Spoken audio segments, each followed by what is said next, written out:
Okay, this argument says no logic books are inexpensive, and all inexpensive things are things that one can callously discard. Hence, some things that one can callously discard are not logic books.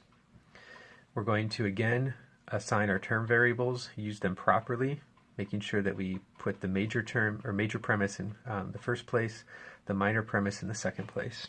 So you always start by diagramming the conclusion. The conclusion is indicated by the indicator word hence, and it states some things that one can callously discard are not logic books.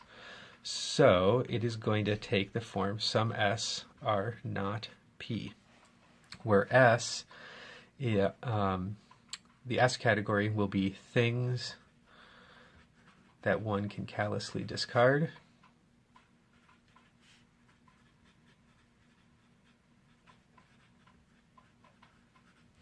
and P will be logic books. Now we know what our major term is and we know what our minor term is. So, since the major term appears first, we look for the premise that contains the term logic books, and that is in fact the first one listed.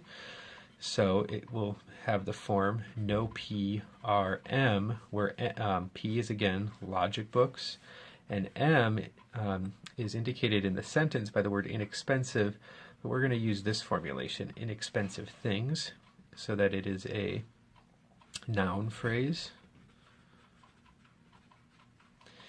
And then the second premise, which is the minor premise, says that all inexpensive things, all M, are things that one can callously discard. That is, all M are S. So this is now properly laid out in premise-conclusion format. We're going to test for validity. By convention, we label our categories S, P, and then M up top. And we always start with universal premises to diagram them, but in this case we have two universal premises, so it doesn't matter which one we diagram first. I'll start with the first one. It says no P R M. So I want to exclude from possibility any P that is an M, like so. The second premise says all M are S.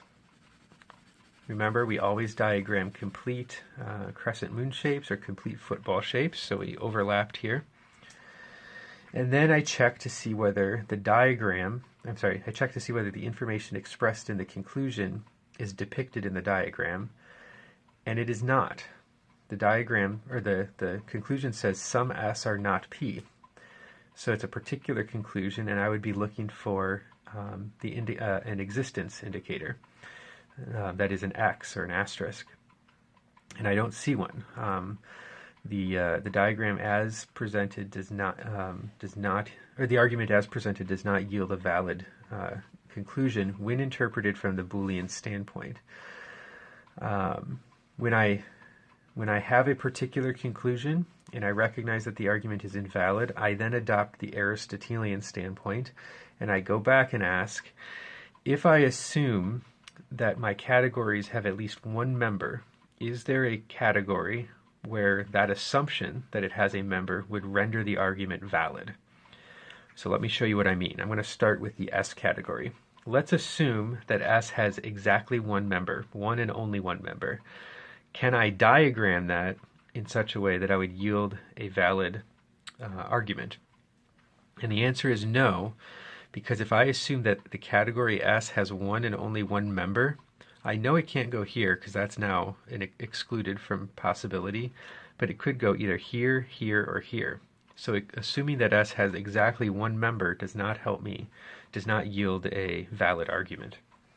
The same is going to go with P. If I assume that the category logic books has at least one member, I do not know whether that logic book that exists, or that I'm assuming exists, is either in the S category or outside of the S category. So assuming that P has a member does not yield a valid argument either. But if I assume that M has exactly one member, one and only one member, it can't go here because that's excluded. It can't go here because that's excluded. It can't go here because that's excluded. It would have to go there. And in that case, I have now, I'm going to indicate that it is an assumption under the Aristotelian standpoint. I now have a conditionally valid argument, because on the assumption that M is a real category with at least one existent, the argument, the premises, do entail the conclusion. If no P are M and all M are S, and we could add, and there is at least one M, then it does follow that some S are not P. So, the answer to this problem would be that it is conditionally valid if M is a real category.